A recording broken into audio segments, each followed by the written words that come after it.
Bueno, pues la verdad yo me quiero montar precisamente en la conversación que teníamos con Edwin hace un momentito. Definitivamente el tema de hoy sigue siendo el tema de Haití y por supuesto la decisión de la ONU.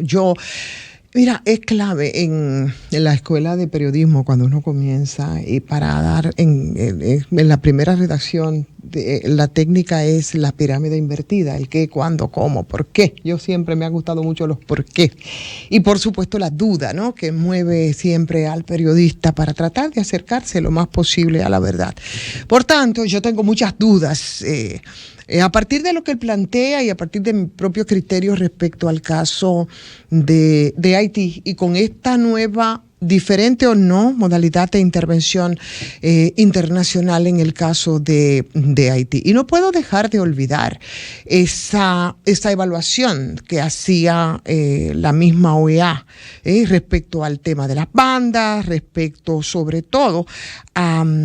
a ese intervencionismo multilateral que ha sido permanente y que comenzó hace mucho tiempo. En Haití son cerca de 30 años con este tipo de intervenciones, desde 1993 con la MICIBI, que fue una comisión que comandó de forma conjunta las Naciones Unidas, que hoy hace el mandato, que así es como se llama, el mandato, a lo que vemos hoy, y por supuesto la propia OEA, después de consumado ese golpe de Estado de el primer mandatario progresista y popular en todo el ciclo latinoamericano, que fue el cura salesiano Jean Bertrand Aristide. Y necesariamente hay que un poco montarse en la historia porque es tan complejo y tan complicada la situación de Haití, que mucho más allá incluso de ese detalle, lo curioso del asunto es que partiendo incluso de ese diagnóstico, en esencia bastante acertado en voz del propio Luis Almagro, defendiendo incluso y lo escuchaba en una entrevista histórica que está ahí a través del Miami Herald, defendiendo entonces, después de esto, la ocupación en Haití, en el territorio por el que han pasado cuántas misiones civiles, policiales, militares y políticas después de tantos años. Y ahí, por supuesto, a mí me mueve la duda. Y porque todos han tenido resultados bastante funestos que han sido derivados ¿en qué? Bueno, todos conocemos en escándalos de violencia sexual sistemática que fueron cometidas por esas tropas de ocupación y por las reiteradas masacres también cometidas en las barriadas populares, pero además por la introducción de la epidemia del cólera, que fueron 9,000 personas a las que le causó la muerte e infectó. Y los datos están ahí, 800,000, según reconoció también el propio Ban Ki-moon.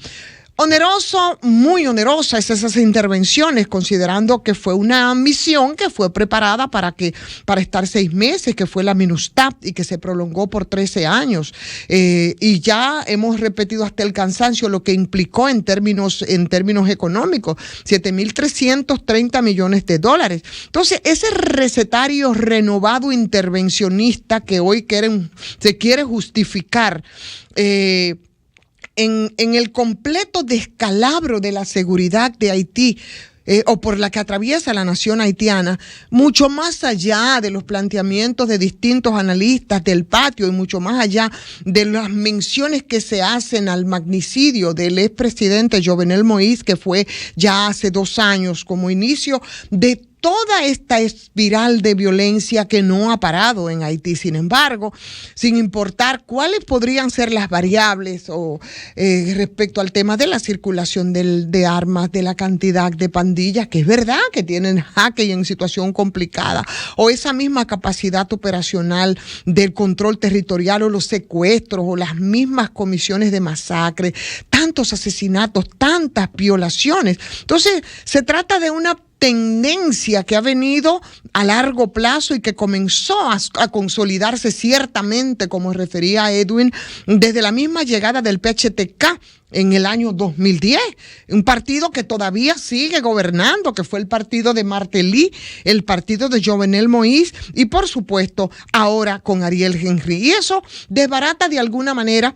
lo que fueron esas lecturas de la OEA, porque eso es lo que me resulta más escandaloso, y ese tiro de elevación contra las mismas Naciones Unidas,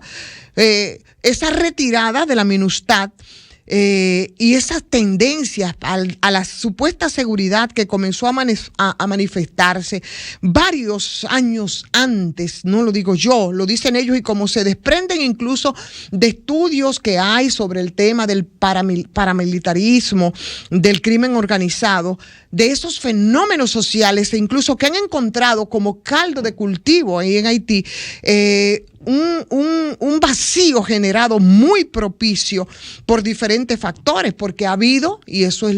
a lo que se ha apostado en Haití, a una quiebra de las capacidades estatales por muchas razones también. El tema de la crisis económica aguda, terrible en Haití, espontáneas o inducidas, no importa, por fenómenos de guerra civil, por ocupaciones, por conflictos, por ocurrencias de catástrofes humanitarias, porque ha habido de todo. Entonces, eso rompe y ha roto de muchas maneras y ha debilitado ese tejido social, estatal y comunitario. Y ese tejido comunitario lo ha roto también la proliferación de las bandas, un tejido que en Haití, por la extensa historia anticolonial, hay quienes no quieren ese tipo de referencia, por las características que son muy sui generis de una sociedad que está forjada en fenómenos como las luchas antiesclavistas, el tema del cimarronaje, que tuvo históricamente una unidad de resiliencia bajo un signo poderoso de la integración nacional. Entonces, Puerto Príncipe era hasta hace no tantos años una capital relativamente segura. Es así, si la comparamos, por supuesto, con las grandes capitales de América Latina, pero no fue la aventada pacificación violenta esta, intentada por la MINUSTAH, la que coadyuvó a ese escenario, y eso no podemos perderlo de vista. Y ahí intervinieron varios factores, y en ese proceso, por supuesto, de sustitución de las capacidades estatales operadas por ocupaciones que parecen interminables en Haití en las últimas décadas, pero además ese mismo debilitamiento que ha habido de la sociedad civil en Haití, haitiana, merced de ese accionar indiscriminado de ¿cuánto? De más de 12,000 organizaciones no gubernamentales que ahí compiten, que desmovilizan, que captan recursos, ¿no? En el post-terremoto, por ejemplo, del 2010, esas políticas económicas también neoliberales, o sea, son tantos los elementos y son tantas las experiencias que hemos tenido respecto al tema de Haití y a la situación en la que se encuentra ahora, y de nuevo volver al tema de la intervención, que yo, igualito que como dice el señor Paraisón, no tengo, y sí muchas dudas de que esta pueda ser una solución para el problema haitiano. Hemos hablado y hemos dicho muchas veces que, bueno, aquí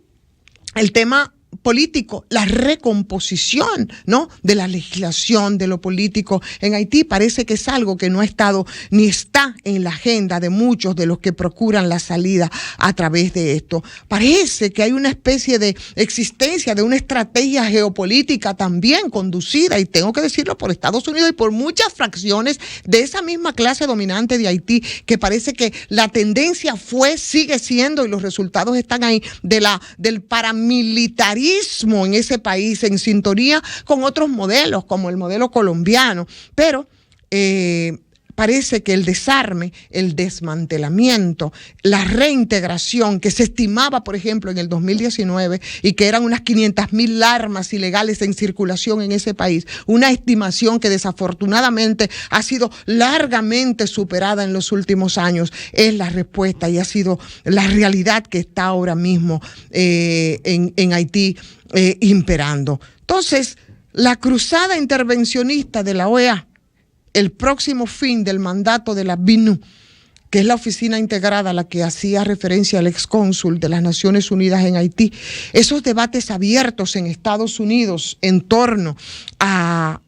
qué hacer con esos incómodos, con ese incómodo aliado en la cuenca del Caribe, el problema de la seguridad de Haití, con sus dimensiones que no se quiere ir más allá de lo específicamente policial y operacional, pero que no se quiere ver en su dimensión política, más amplia, con el control del territorio del país. Yo no sé si podría ser retomado sin un proceso electoral que pudiera habilitar la recomposición del poder político por una autoridad legítima que pudiera ir de la mano con las pretensiones de esta ahora nueva intervención internacional en Haití. Sol 106.5, con la mayor variedad de contenido, información, entretenimiento e interacción en una sola estación. Cobertura total, disponible para ti en la radio y en las plataformas digitales. Somos Sol 106.5, la más interactiva.